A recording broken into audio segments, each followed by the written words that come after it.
যে নবীর কথা মানার জন্য আল্লাহ বলে এই নবীর কথা মানা দরকার আছে না? কেন মানবেন না? আমার নবী উম্মতের জন্য কত কষ্ট আমার নবী করেছে। উহুদের জমিনে যেদিন আমার নবীকে মারতে মারতে দুইটা দান মোবারক শহীদ করে ফেলেছে, রক্তগুলো জর্জর করে পড়ছে, দাড়ি লাল, জামা লাল হয়ে গেছে। আমার নবী এই হাত মুখের মধ্যে লাগাইয়া ব্যথায় অস্থি, সাহাবীরা রে কে তোরা কোথায় আছোস? আমার দুইটা দান শহীদ হয়ে গেছে। তারপরও কাফের বেঈমানেরা নবীকে ঘেরাও করে ফেলেছে। রাসূল বলেন যেদিকে তাকাই শুধুমাত্র শত্রু বন্ধু বলে কাউরে দেখি না। ডান দিকে তাকাইলে বাম দিক থেকে আঘাত করে রে, বাম দিকে তাকাইলে ডান দিক থেকে মারে, সামনে তাকাইলে পিছন দিক থেকে মারে, পিছনে তাকাইলে সামনের দিক থেকে মারে।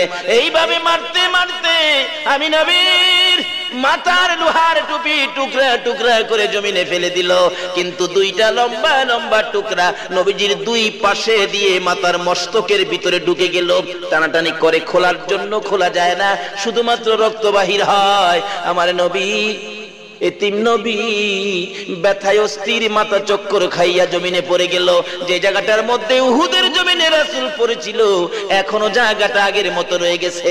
তারপরও নবীকে মারতে ছিল দুনিয়া থেকে বিদায় করে দেওয়ার জন্য। এমন সময় হযরতে জিবরাইল গো আমার নবীর শিশু বাচ্চার মতো এইভাবে কোলে উঠাইয়া টান দিয়ে সরাইয়া নিয়ে আসছে, আর মারতে দেয় না। আমার নবী জ্ঞানহারা হয়ে গেছে। উহুদ পাহাড়ের মাঝামাঝি নিজের চোখে দেখে আসছি, নিচ থেকে দেখা যায় না এমন একটা জায়গায় নবীকে নিয়ে গেছে। উহুদ পাহাড়ের মাঝামাঝি নিয়ে জিবরাইল ডাকতেছে, রে উহুদের পাথর, ও উহুদের পাহাড় দেখ, যেই নবী না হইলে তোরা হতে না, আমি হতাম না, কুল কায়নাতের কিছুই হতো না। রে উহুদের পাথর, এই নবী বেহুশ হয়ে পড়ে আছে রে, নবীকে শোয়ানোর জন্য একটু বিছানার ব্যবস্থা করে দে। জিবরাইল বলেন পাথরের কাছে এই নবীর পরিচয়টুকু দেওয়ার সঙ্গে সঙ্গে দেখি রে লম্বা একটা পাথর ফাইটা তোলার মতো নরম বিছানা হইয়া যায়। নারে তাকবীর! আমার নবী বলেন, আরে জিবরাইল এই বিছানায় আমার শুয়াইলি।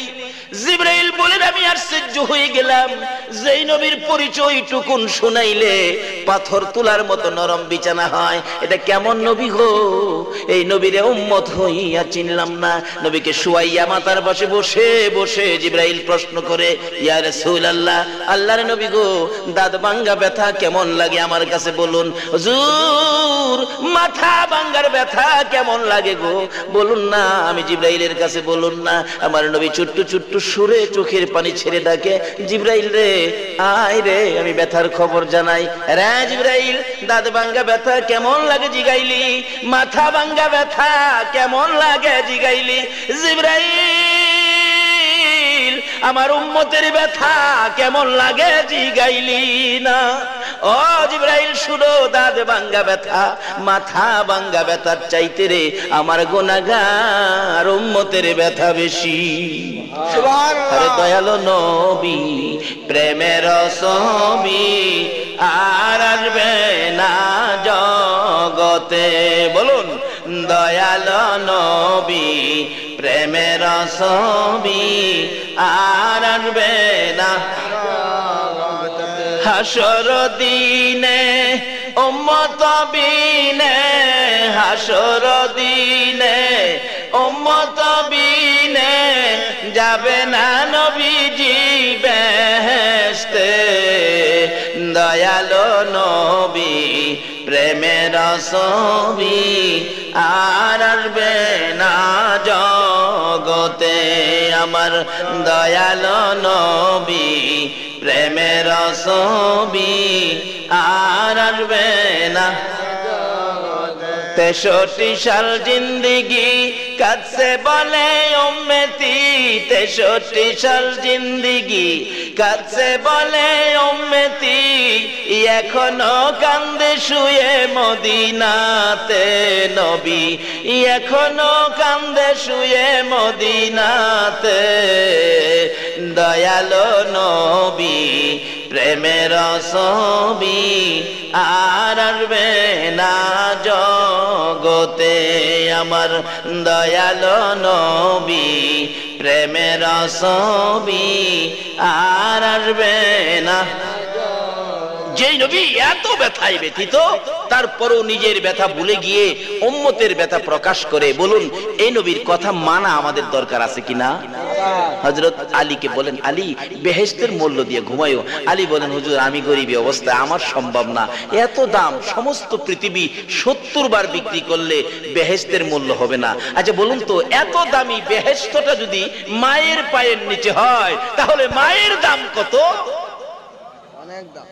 এই মারে কষ্ট দিয়া মক্কা মদিনা যায়ও না, এই মারে কষ্ট দিয়া সবে বরাতের জন্য মসজিদে যায়ও না, এই মারে কষ্ট দিয়া সবে কদর করতে যায়ও না, এই মারে কষ্ট দিয়া ঈদের নামাজে যায়ও না, তোমার কিছুই লাভ হবে না। আরে মা বাবার কথা মতো যে জন চলে, বলুন বলুন, মা বাবার কথা মতো যে জন চলে না, আল্লাহ নবীজির দয়া তারা পাবি না। হায়রে আল্লাহ নবীজির দয়া তারা পাবে না। মা বাবাকে দুঃখ দিলে নামাজ রোজা যাইবি ফলে, মা বাবাকে দুঃখ দিলে নামাজ রোজা যাইবি ফলে, মার কলিজায় আঘাত দিলে খোদা সহে না, মার কলিজায় আঘাত দিলে খোদা সহে না, আল্লাহ নবীজির দয়া তারা পাবি না। হায়রে আল্লাহ নবীজির দয়া তারা পাবে না। মা বাবা অতি আপন, মা বাবার কর যতন, মা বাবা অতি আপন, মা বাবার কর যতন, তিন কথার সাথী পায়া বুইলা যায়ও না, তিন কথার সাথী পায়া বুইলা যায়ও না, আল্লাহ নবীজির দয়া তারা পাবি না। হায়রে আল্লাহ নবীজির দয়া তারা পাবে না। এই যন্ত্রণা গড়াইলে মা বাবা দুশ্মন হয় না, অথচ কত দামি মা, যে মার ভাওয়ের নিচে বেহেশ, কোন বেহেশ, সমস্ত পৃথিবী 70 বার বিক্রি করলে একটা ইটের দাম হয় না, এই বেহেশতটা পুরাটা মায়ের পায়ের নিচে। এলে মার দাম কত? বলুন, পীর সাহেব হুজুরের দাম বেশি না মায়ের দাম বেশি? মায়ের দাম বেশি। মসজিদের ইমাম সাহেব হুজুরের দাম বেশি না মায়ের দাম বেশি? একজন বড় মুফতি সাহেবের দাম বেশি না মায়ের দাম বেশি? মসজিদের নববীর ইমামের দাম বেশি নাকি আমার মায়ের দাম বেশি? মায়ের দাম বেশি। এই মারে কষ্ট দিয়া অনেকে হীরের মুরিদ হইছে, বেহেশত যাইতো, যাইও বেহেশত। মা যদি কই, খোদা গো এই আমার খাওনের খবর নিছে না, আল্লাহ কবে হ্যাঁ রে ওদর, হ্যাঁ বীরের ওদর, এই পীর পিসাব হয়েছ, কিন্তু মুরিদকে জিগায়ও আমার জন্য হাদিয়া নিয়ে আইছস, তোর মারে দিছস নি, খালি ভাইলে বাড়ির ভিতরে ফাটাইয়া দিও না, মা বাবারে দিছি কিনা জিগাইও, কারণ মা বাবা যে কি জিনিস তোমার কাছেও তো শিক্ষা পাওয়া দরকার, যেহেতু তুমি পীর, পীর শব্দের অর্থই হলো শিক্ষক। বাবারে কয়দিন থাকবা এই দেশে? তোমার আমার মতো কত মানুষ কবরস্থানে গিয়ে দেখো মাটির সাথে মিশে গেছে, তোমার আমারও যাওয়ার ভিসা আইসা গেছে, শুধু ফ্লাইট দেখতে বাকি, কবে জানি মসজিদের কোনার ফ্লাইট কার বাড়ির সামনে হাজির হয়ে যায়। এই দিন আসার আগে পরিষ্কার করো জান্নাতে যাওয়ার রাস্তা, কালিমাটা পরিষ্কার করো, নামাজ চাবি হিসাবে সঙ্গী করো, আর মায়ের পায়ের নিচে জান্নাত তালাশ করো। যেই মার এত দাম, এত দামি, এই মার সাথে ব্যবহার ভালো করতে হবে, বাবার সাথে না খারাপ করতে হবে। এখন যেই যুগে পড়ছি, অশান্তির কারণটা কি? মানুষ দোয়া করলে দোয়া আল্লাহ শুনে না কেন? মা বাবারে কষ্ট দিয়া আল্লাহর কাছে হাত বাড়াইলে আল্লাহ হাত এই ডাক শুনবে না। মসজিদে নববীর ঘটনা, 2001-এ হজ করতে গিয়েছিলাম, বাঙালি কিছু লোক বলে হুজুর আমাদের বাসায় যাবেন, আসরের পরে গেলে কিছু লোক একসাথে বসে একটু দোয়া করলাম, পরে একটা দুঃখ বলল, হুজুর হজ ভলান্টিয়ারের দায়িত্বে বাংলাদেশ থেকে আমাদের এই মদিনাতে অনেক লোক আসছিল, মক্কাতেও আসে, বাংলাদেশ, ভারত, পাকিস্তান থেকে আসে, কিন্তু একটা যুবক ছেলে হজ ভলান্টিয়ার, মসজিদের নববীর ভিতরে দায়িত্ব, কি ভাগ্য তার, কিন্তু দায়িত্ব পালন করতে পারে না, ভিতরে ঢুকলেই নাকি তার গায়ে আগুন জ্বলে, অশান্তি লাগে, দৌড়ায় বাহির হয়ে যায়, কে বলে মারতে আসে। জিগাইলাম তোর অসুবিধাটা ব্যাপারটা কি বল? হ্যাঁ বলতেছে আমার দেশে পাঠায় দিয়ে চাকরি করা সম্ভব হবে না। কেন? আমি যেদিন হজ ভলান্টিয়ারের দায়িত্বে মসজিদের নববীতে আসার উদ্দেশ্যে বাংলাদেশ থেকে বিমানে উঠছিলাম, বিমানে উঠার ঠিক 8 দিন আগে আমার মারে একটা লাত্তি মারছি। বলুন বাংলাদেশে মারে লাত্তি দিলে মদিনার কামলিওয়ালা নবী খবর রাখে কিনা? মসজিদের নববীর ভিতরে ঢুকতে দেয় না। এই মারে কষ্ট দিয়া নবীর শাফায়াতের আশা করা যায়? তাহলে আসুন শবে বরাতের বরকত পাইতে গেলে আগে মার সাথে সংশোধন হন। হুজুর কিভাবে সংশোধন হব? কোটি অপরাধ, কোটি গুনাহ, 10 বছর 25 বছর মারে কষ্ট দিবেন। আজকে রাত্রে বাইত গিয়া মার ঘরের দরজাটা খাড়িয়া খালি ডাকটা মারেন না, মা মাগো।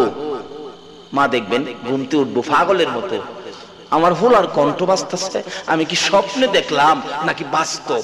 মা দরজাটা খুইলা যদি দেহে আপনি খারা দেখবেন 2টা চোখের পানি ছেড়ে দিয়া কইব, পুত্রে তুই কেমনে রে আমারে 25 বছর পরে মা কইলি? বাজার আয় ঘরে আয়, 25 বছরে যা দুঃখ আছিল একটা ডাকেরে বাজার আমার সব পরিষ্কার হয়ে গেছে। সুবহানাল্লাহ। এই মারে কষ্ট দিয়ে নামাজি যায়েন না, এই মারে কষ্ট দিয়ে শবে বরাত পাওয়ার জন্য যায়েন না, শবে কদর নসিব হবে না, মক্কা মদিনা যায়েন না। এই মারে দুঃখ দিয়ে হজ করলেও হজ কবুল হবে না। তাই বলতেছিলাম সামনে রমজান, বরকত কিভাবে পাবেন? সামনে শবে বরাতের বরকত কিভাবে পাবেন? সামনে শবে কদর কিভাবে পাবেন? আমার নবী বলেছে তোমার মায়ের পায়ের নিচে জান্নাত, আগে এই জায়গাটা পরিষ্কার করেন। বলুন কার পায়ের নিচে জান্নাত? এত দামি বেহেশত যে মার পায়ের নিচে, বলুন এর চেয়ে দামি আর কোন ব্যক্তি পৃথিবীতে আছে? নাই। কিন্তু অথচ এই মা সংশোধন কিভাবে করবেন? শেষ পর্যায়ে এসে গেছি। মা সন্তানের সাথে কত কম দামি হয়ে গেছে। এক শাশুড়ি আসার পরে, এটা কোরআন হাদিস না, মুরব্বীদের মুখে শুনছি, এলাকার ঘটনা। অনেক সময় এরকম ঘটনা ঘটে থাকে এলাকায়। থানায় গর্ভবতী মা, বড় ছেলে মার সাথে ঝগড়া করতে করতে রমজান মাসে মার গলাটা কাইটে আলগা করে নিয়েছে। আচ্ছা এরকম অপরাধ যারা করে যদি মক্কার ইমামও হয়, বলুন নবীর শাফায়াত পাবে? মা কি মা? মার সাথে সংসারে আছে, ছেলেও আছে। শাশুড়ি আসার পরে মা বাজার থেকে সবচেয়ে বড় রুই মাছটা আনছে। বিবি সাহেব তো মাছ কাটতেছে, এবার মা একটু পর পর জিগায়, বউগো এত বড় মাছ হাই কোনোদিন আনে না, তোর মা আইছে মাছটা আনছে, যা খুশি হইলাম আমিও বিয়ে নাইছি, মাছটা বড় আনছে। তবে একটা কথা কি, আমার মাথাটা, রো মাছের মাথাটা আমার দিস। আচ্ছা ছেলে পেটে লইয়া কষ্ট কইরা গুমুত প্রস্রাব সাফ কইরা ছেলের রুই মাছের মাথায় মার দাবি আছে কিনা? আছে। খালি মুহে মুহে কইেন না, এটা কাজে লাগাইেন। তাইলে শবে বরাত পাবেন, শবে মেরাজ পাবেন, শবে কদর পাবেন। কারণ রাসূল বলেছে মা বাবার চেহারার দিকে কেউ যদি একবার মায়ার নজরে তাকায়, একটা কবুল 60টা উমরা হজের নেকি আল্লাহ দান করে দেয়। সুবহানাল্লাহ। এক সাহাবী বলেন, হুজুর আমি যদি বারে বারে তাকাই, রাসূল বলেন একদিনের মধ্যে তুমি যদি 100 বার মার দিকে মায়ার নজরে তাকাও, মা মাগো মা, এই যে ডাকলা মায়ার নজরে তাকায়া, মা তুমি আমালে কত কষ্ট করছো, এটুকুন ডাকে, এটুকুন নজরের বিনিময়ে রাসূল বলেন 100 বার তাকাইলে 100টা কবুল হজের সওয়াব তোমার আমল নামায় দেওয়া হয়। সুবহানাল্লাহ। অথচ মক্কা মদিনা হজ করতে গেলেন 1.5 লক্ষ 2 লক্ষ টাকা খরচ করে, হজ কবুলের গ্যারান্টি হয় নাই। হজ কবুল হইতেও পারে নাও হতে পারে, কিন্তু মা বাবার চেহারার হজ রাসূল বলেছেন একটা কবুল 60টা উমরা হজের সওয়াব আল্লাহ পাক দান করেন। আজকে সেই মা বাবা দুশমন হয়ে গেছে, অন্য লোকজন আপন হয়ে গেছে। বাবারে শবে বরাত যাইবার আগে আজকে কি লোন পরিষ্কার হয়ে যায়। শবে বরাত, শবে কদর, রমজানের বরকত পাওয়ার আগে আগে লন আগে এই জায়গাগুলি পরিষ্কার করি, তাহলে এই বরকতের ভাগী আমরা হইতে পারবো। যাই হোক, এবার ছেলে মা বলতেছেন বারবার, বগো এই রুই মাছের মাথাটা কিন্তু আমার দিস, কইছিলাম যে মন রাখিস, কিন্তু বুঝছস, কইছিলাম যে। ছেলে আইসা শুনছে মা কি কয়, কইছিলাম যে, কয় তোমার মা যেটা কয় এইটা কোন যাইতো না। আসলে মা কি কোনো খারাপ কথা কইছি? না। এই জাতের মহিলারা আছে, সব না, সব হইলে দেশ চলতো না। কিছু মহিলা আছে এরকম, একটা যদি কয় শাশুড়ি, ছেলের কাছে 2টা উল্টা লাগায় বেজাল্লা সংসারে বাড়ায়। কি কোন আস না, কইছে একটা লাগায় দেয় আরেকটা। এই তো ছেলে মা বাবার ভাই রাগ হয়ে যা, এই মা বাবা বলে খাইতাম না, আলাদা। এমন এক কথা শাশুড়ির উপরে তুলে দিছে যেটা শাশুড়ি বলে নাই। বুড়া মানুষ ছেলে জিগে কি কইছে তোমার মা? কয় তোমার মা যেটা কয় কোন দিত না। কি কইছে? এই বয়সে তোমার বাবা নাই, তোমার মা বলছে আরেক জায়গায় বিবাহ দিতে। নাউজুবিল্লাহ কোন একজন মুরব্বির উপরে এমন কথা উঠাইয়া দিছে, এটা আল্লাহ কেমনে সহ্য করব?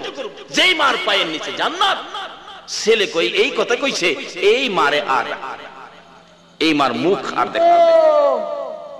পরামর্শ দুইজনে করছে, অন হাউ কাউ করো না, রাত্রে ঘুমাইলে হালকা শীত যখন পাতলা খেতা গাই দিয়ে ঘুমাইবো, ঘুমাইলে খেতাটা বইলা নদীর হেইফার জংলাত ফালায় দিয়ামু, শিয়ালে টিয়ালে খাই লইব, বেজাল মুক্ত হয়ে যাবো গা। মা বলে বেজাল, অথচ রাসূল বলছে এই মায়ের পায়ের নিচে এমন একটা জান্নাত সমস্ত পৃথিবী 10 বার 70 বার বিক্রি করলে একটা ইটের দাম হবে না। এই বেহেশতটা এই মার পায়ের নিচে। আজকে মুসলমানরা এই মা চিনে না, তাই বলতেছিলাম এবার ফালাই দিব। এই কথা পরামর্শ করে ফাইসালা চুপচাপ বসে রয়েছে। এদিক দিয়ে দুই বিআইন কথা কইতে কইতে যে বিছনায় ছেলের মা ঘুমাইতো, এই বিছনার মধ্যে মেয়ের মা ঘুমায় গেছে।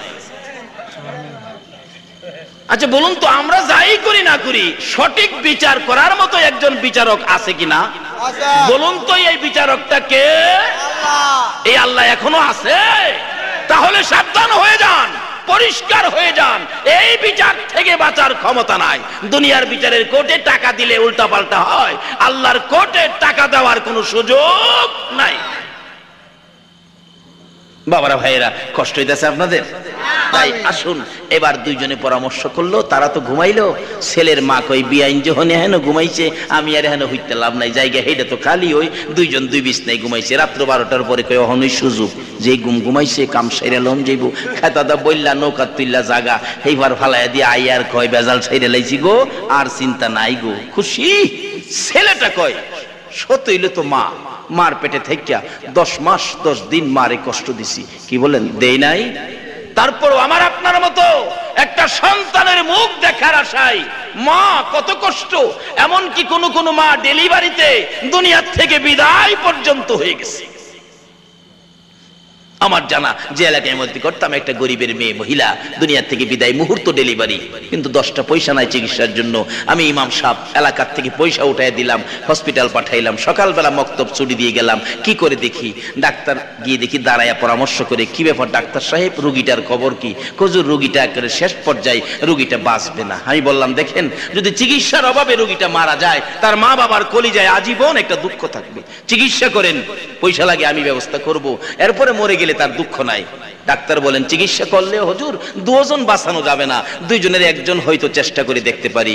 যদি সে বাচ্চা বাঁচাইতে চায় তাহলে মা মারা যাবে, মা বাঁচাইতে গেলে বাচ্চা মারা যাবে। আপনারা বলেন আমি কাকে বাঁচাবো? ডাক্তারের বললাম দেখেন এই ক্ষমতা আমার না, এই দায়িত্ব আমার না। তার মা বাবারে জিগান।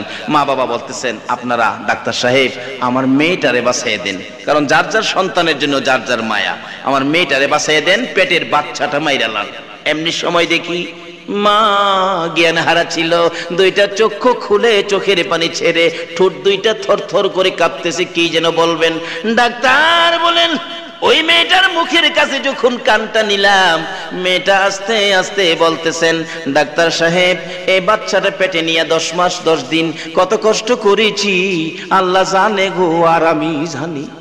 রাত্রে যখন বাচ্চা পেটের মধ্যে নড়াচড়ি করতো, আমার স্বামীকেও জানতে দেয় নাই, জিহ্বা কামড়ায়া সহ্য করেছি। হ্যাঁ ডাক্তার, কোন রাত্র সারাটা রাত দাঁড়াইয়া রইছি রে ডাক্তার, কাউরে জানতে দেই নাই। এইভাবে কষ্ট করেছি, প্রসব ব্যথার যন্ত্রণায় আমার সন্তানটা মেরে ফেলার জন্য গার্জিয়ান বলেছে ডাক্তার তোমার 2টা পায়ে ধরি, দুইজনের একজন যদি মারতে হয় গো, আমি মার জীবন শেষ করে দাও। হ্যাঁ ডাক্তার, আমি মায়ের জীবন শেষ করে দিয়ে আমার পেটের সন্তান বাঁচাইয়া দাও। নবীর উম্মতেরা গো, কোন মার পায়ের নিচে জান্নাত? যে মা নিজের জীবন শেষ করে দিয়ে তোমার আমার মতো সন্তানের জীবন বাঁচাইতে চাই। আমার নবী বলেছেন উম্মতেরা রে, এই মারে কষ্ট দিস না রে, আমার শাফায়াত পাবি না। ডাক্তার বলতেছেন এত যখন আশা সন্তানের জন্য, দেখি দুজনকে বাঁচানো যায় কিনা চেষ্টা করে দেখি। দরজা বন্ধ করে চিকিৎসা শুরু হলো। একটু পরে শোনা যায় ওয়া ওয়া করে কান্দে। আমরা তো খুশি হলাম আওয়াজ শুনে, সন্তান বুঝি হয়েছে। ডাক্তার দরজাটা খুলে দিয়ে দুইটা চোখের পানি জর্জর করে ছেড়ে দিছে। ডাক্তার সাহেব কি খবর? ও রোগীর লোকেরা শুনেন, বাচ্চা হয়েছে ছেলে, ছেলের অবস্থা ভালো, কিন্তু ছেলের মা বাঁচবে না। ভিতরে ঢুকলে বেহুশ অবস্থায় পড়ে আছে বাচ্চাটা, ওয়া ওয়া করে কান্দে। দরদি মা এক নজরে বাচ্চার দিকে তাকাইয়া তাকাইয়া চোখের পানি ছাড়তেছে, কোনো কথাই বলতে পারতেছে না। গার্জিয়ান ভিতরে ঢুকলো, ইশারা করে বুঝাইতে চাইতেছে, মাগো তোমরা কেন কাঁদো? বুঝেছি আমি মরে যাব। মা, যেই সন্তানের মুখ দেখার জন্য আমি মায়ের জীবন দিতে যাচ্ছি, আমার সন্তান কান্দে, তোমরা কোলে নাও না। বুঝাইতে পারতেছে না, তারাও বাচ্চা কোলে নেয় না। অবশেষে বলতেছেন, মা মাগো তোমরা যদি কোলে না নাও আমি তো এখন মরে যাব, কিছুক্ষণের জন্য দাও গো আমার বাবারে আমার বুকে উঠাইয়া দাও। এই কথাটাও বুঝাইতে পারতেছে না। অবশেষে দেখলাম বাচ্চার দিকে নিজেই হাত বাড়াইতেছে। জীবনের শেষ বিদায়ের মুহূর্তে সন্তানটা একটুখানি বুকে লাগাবে, হাত বাড়াইতে বাড়াইতে বাচ্চাটার কাছাকাছি যাওয়ার আগে আগে মা দরদি বিদায় হইয়া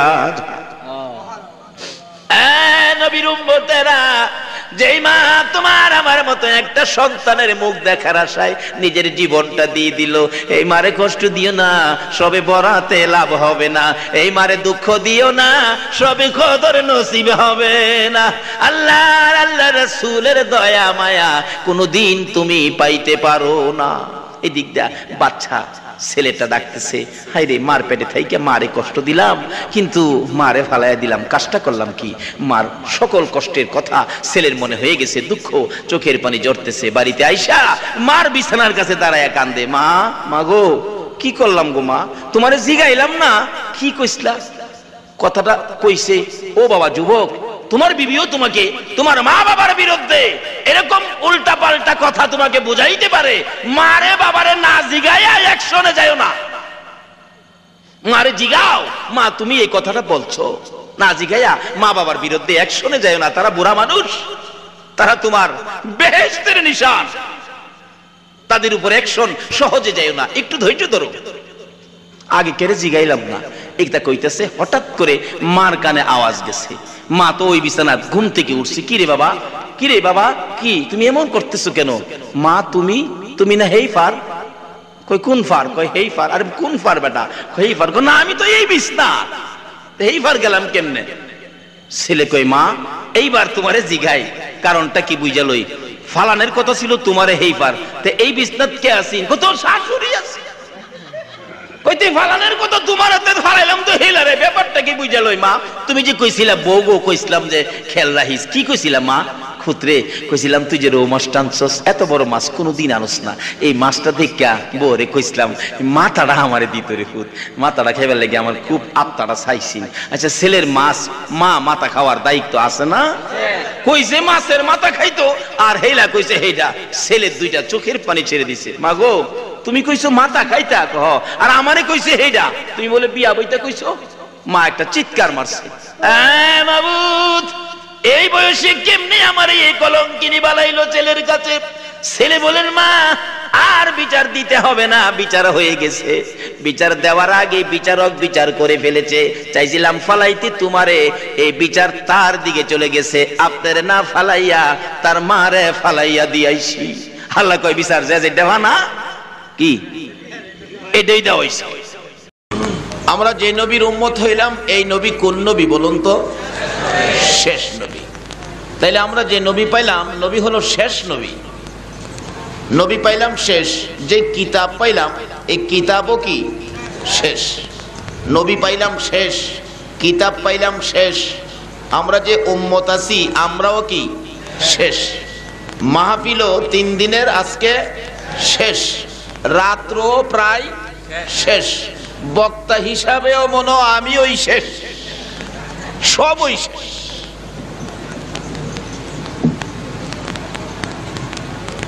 আসলে সব শেষ ভালো যার সব ভালো তার। বলুন তো আমরা শেষ নবীর উম্মত হওয়াতে আমাদের কি লাভ হলো না লস হলো?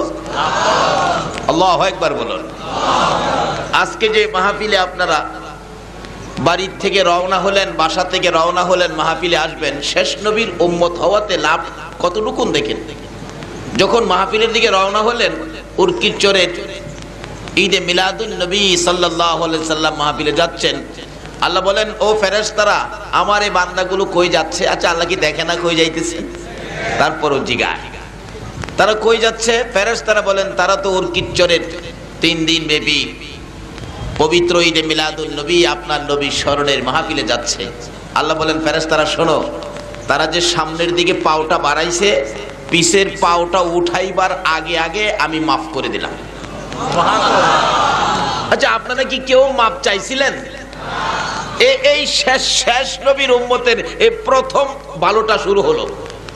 আমরা মাপ চাই নাই, আমিও চাই নাই। আপনারা কি কেউ চাইছেন?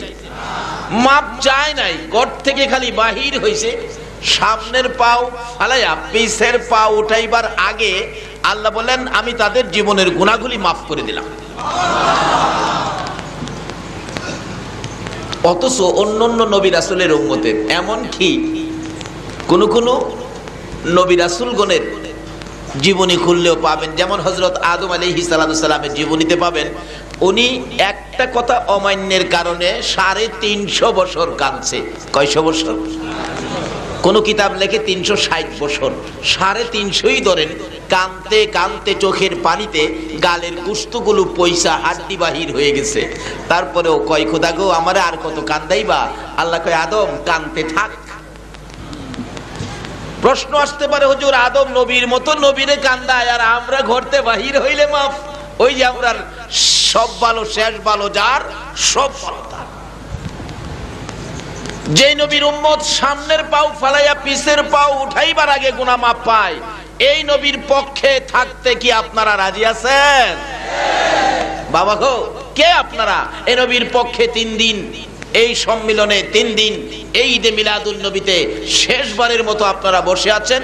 নিশ্চয়ই আপনাদের ভাগ্য ভালো, নিশ্চয়ই আপনারা নেককার মায়ের সন্তান, নিশ্চয়ই আপনাদের ভাগ্যে আমার নবীর সুপারিশ, আমার নবীর শাফায়াত নসিব হয়ে যাবে। আজকে যারা রবিউল আউয়ালে নবীর পক্ষে বসে আছেন, আল্লাহর কসম আপনাদের পক্ষে আমার নবী ফুলসিরাতের ঘাটে বসে থাকবে।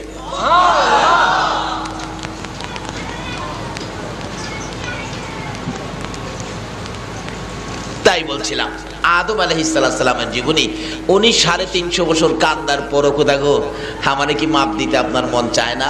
প্রশ্ন আসতে পারে হুজুর এতদিন কেন ঘুরাইলো? কারণটা হলো আজকে আমরা যে নবীর উম্মত, ঘটনাটা কিন্তু এখানে। আমার সাবজেক্টের দিকে যাব ইনশাআল্লাহ। একদিন আমার আপনার নবী নূরে মুহাম্মাদি সাল্লাল্লাহু আলাইহি সাল্লাম একেবারে আদম নবীকে দেখাইতেছেন, ঝলমল ঝলমল করতেছে, কি সুন্দর। আদম নবী জিগায় প্রভু গো এটা কি, ব্যাপারটা কি? আল্লাহ কয় আদম কেমন লাগে? কোন দেখতে তো খুব সুন্দর লাগে। সুন্দর লাগে? এটা তোমার সন্তানদের মধ্যে আসবে। সুন্দর তো? তোমার সন্তানদের মধ্যে আসবে, তাই নাকি? তাহলে আমার একটু দিবেন, আমার একটু দিবেন।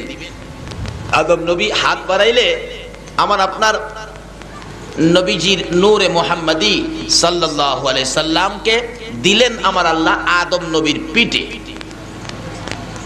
আল্লাহ কই দিলাম তো আদম, কই দিলেন? পিঠে দিলেন। পিঠে দিলে কি আমি দেখি পিছে দিছেন? সামনে দেন না আমি দেখি মন ভরে।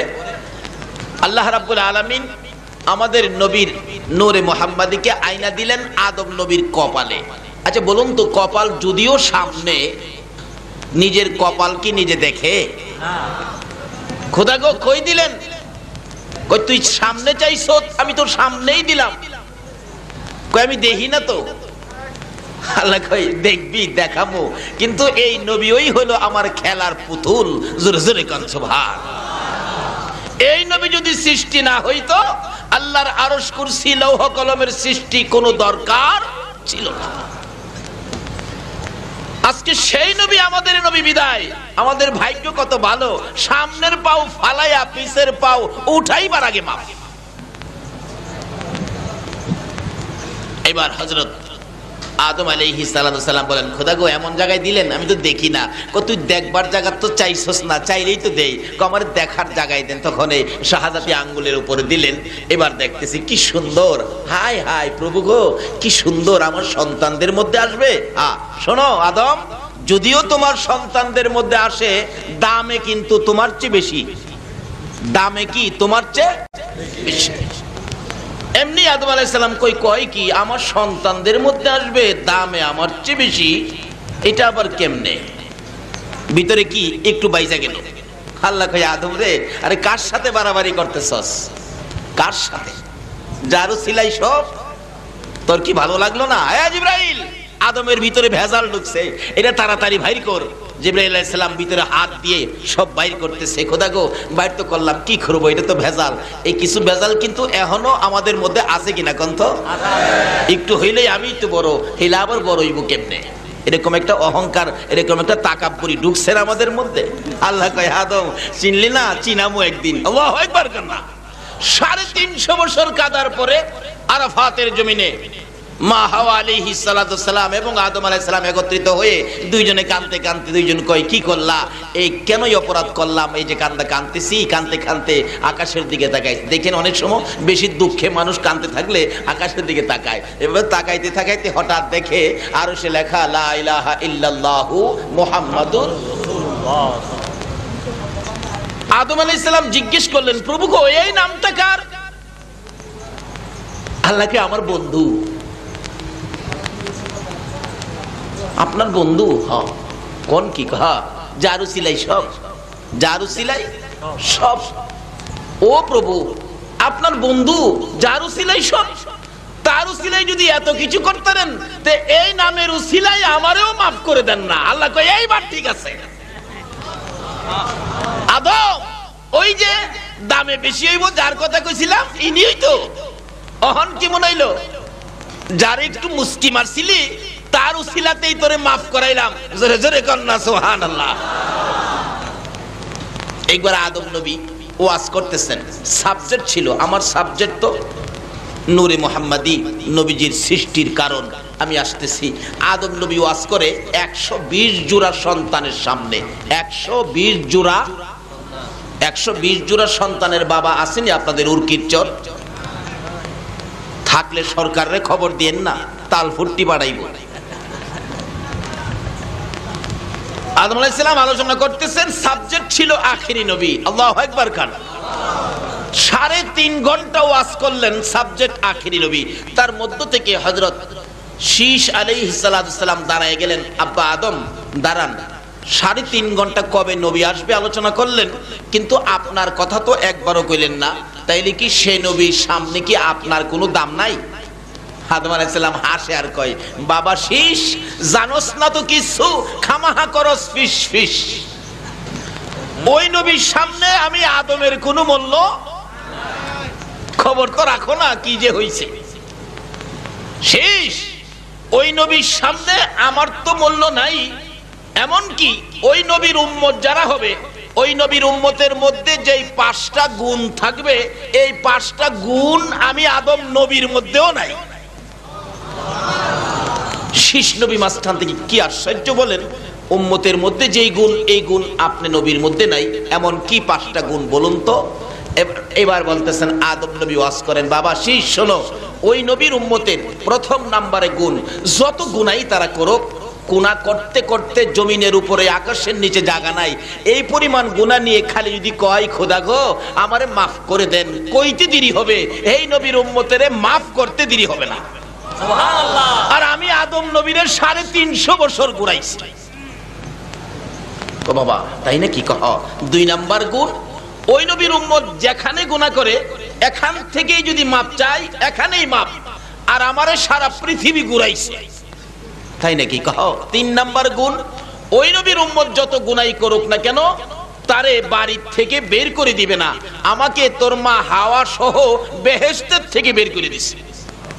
4 নাম্বার গুণ, ওই নবীর উম্মত যত গুনাই করুক না কেন তার পরনের কাপড় খুইলা তাকে উলঙ্গ করবে না, কিন্তু আমি এবং তোর মা হাওয়াকে কাপড় খুইলা আমরা দুজনকে উলঙ্গ করে ফেলাইছে।